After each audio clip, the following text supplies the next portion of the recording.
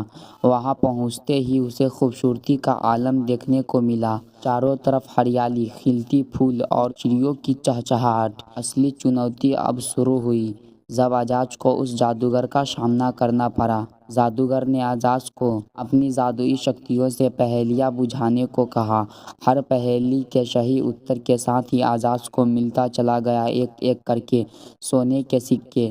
اعجاز نے بدھمانیتا اور ساہس سے ہر پہیلی کا حل نکالا اور اس کے سامنے خزانے کے دروازے کھلتے چلے گئے۔ انت میں جادوگر نے اسے ایک انتم چنوتی دی، وہ تھی ہمت کی پریکشا۔